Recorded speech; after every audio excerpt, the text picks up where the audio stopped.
নমস্কার বন্ধুরা, মেহুলি রান্নাঘরে সবাইকে স্বাগত। আজকে আমি তৈরি করব পেঁপে দিয়ে পনির। আগে আমি 500 গ্রাম একটা পেঁপে নিয়েছি, এটাকে ভালো করে কেটে পরিষ্কার করে নেব।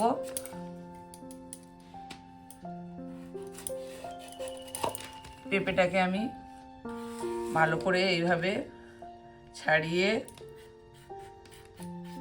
একটু বেশ ভালো সবুজটা ভালো করে তুলে দেবো, তা নাহলে সবুজ সবুজ হয়ে থাকবে, সাদা হবে না পনিরটা। ওই জন্য আমি একটু বেশি করে করে ছাড়িয়ে দিচ্ছি।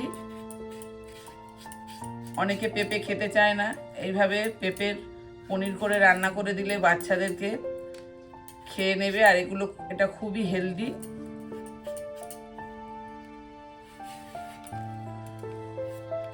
এভাবে আমি পেঁপেটাকে ভালো করে পরিষ্কার করে ছোট ছোট করে কেটে নেব। এইটা কাটলে আমার পেঁপেটা কাটা হয়ে যাবে। আমি পেঁপেটাকে কেটে ভালো করে,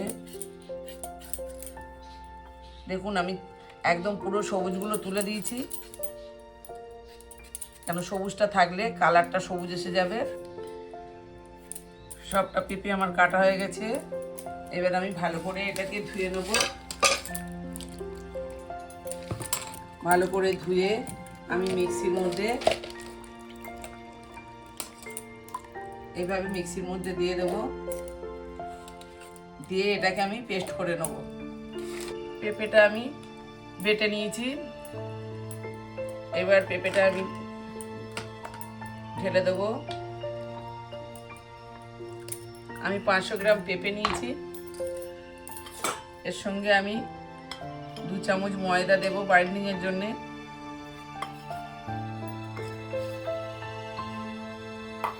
আর দেব 3 চামচ চালের গুঁড়ো।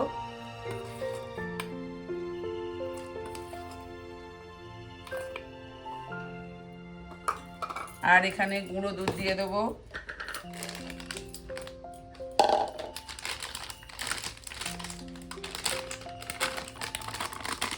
তিন থেকে 4 চামচ। গুঁড়ো দুধটা দিলে পনিরটা টেস্টি হবে। আপনারা চাইলে দিতে পারেন, নাও দিতে পারেন, কিন্তু গুঁড়ো দুধটা দিলে পনিরটা খেতে খুবই সুস্বাদু হবে। আমি 4 চামচ এখানে গুঁড়ো দুধ দিয়ে দিলাম। দিয়ে এটাকে আমি ভালো করে আর একটু দিয়ে দেবো, অল্প করে সামান্য একটু নুন।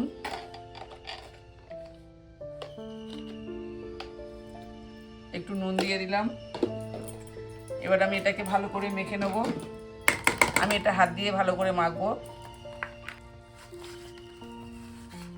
এইভাবে পুরো পেঁপেটা দুধ, ময়দা আর চালের গুঁড়ো দিয়ে মেখে নেব। আপনারা চাইলে চালের গুঁড়ো নাও দিতে পারেন, থাকলে দিতে পারেন, নাও দিতে পারেন।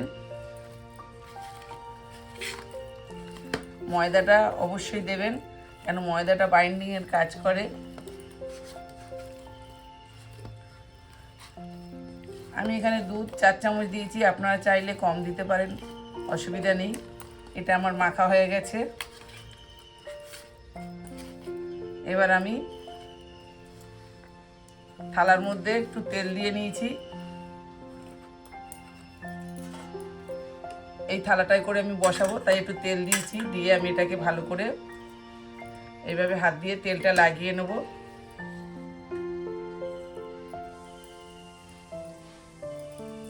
নিয়ে এর মধ্যে আমি ঢেলে দেবো। এবার আমি একটা কড়াইতে জল গরম করতে দিয়েছি, তার মধ্যে আমি ভাপানো বসিয়ে দেবো। আমি আগে থাকতে কড়াই একটু জল গরম বসিয়ে দিয়েছিলাম। এবার একটা ওর ভিতরে স্ট্যান্ড দিয়েছি, দিয়ে আমি এটাকে এইভাবে বসিয়ে দেবো। দিয়ে ঢাকা দিয়ে আমি 15 মিনিট এটাকে হতে দেবো।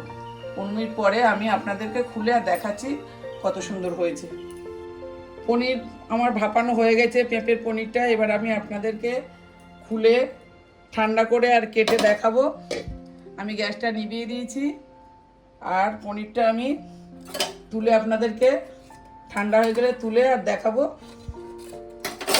আমি এটা মিনিট 20 মতো রেখে দিয়েছিলাম। এবার ঠান্ডা করে আর আপনাদেরকে কেটে দেখাচ্ছি। আমি ঠান্ডা করে আর দেখাচ্ছি। দেখুন কত সুন্দর হয়েছে, আমি হাত দিয়ে চাপছি, আপনারা চাইলে একটা টুথপিক দিয়ে চেপে দেখে নেবেন। এবার আমি আপনাদেরকে কেটে আর দেখাচ্ছি কত সুন্দর হয়েছে পনিরটা।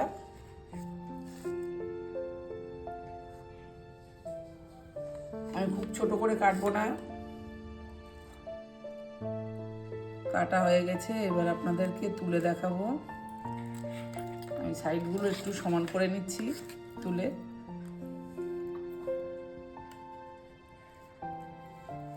এইভাবে সাইডগুলোকে আমি আগে তুলে নেব।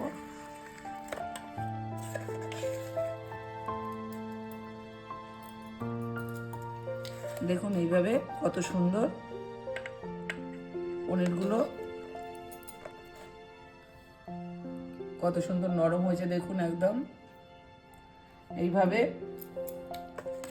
আমি সবগুলো কেটে এইভাবে তুলে নেব। আর একটা তুলে আপনাদেরকে দেখাচ্ছি। দেখুন কত সুন্দর নরম হয়েছে। এইভাবে একবার বাড়িতে পেঁপের পনির তৈরি করে খাবেন, দেখবেন বাচ্চা বড় সবাই খেতে পছন্দ করবে। যারা পেঁপে খায় না তারাও খাবে। আর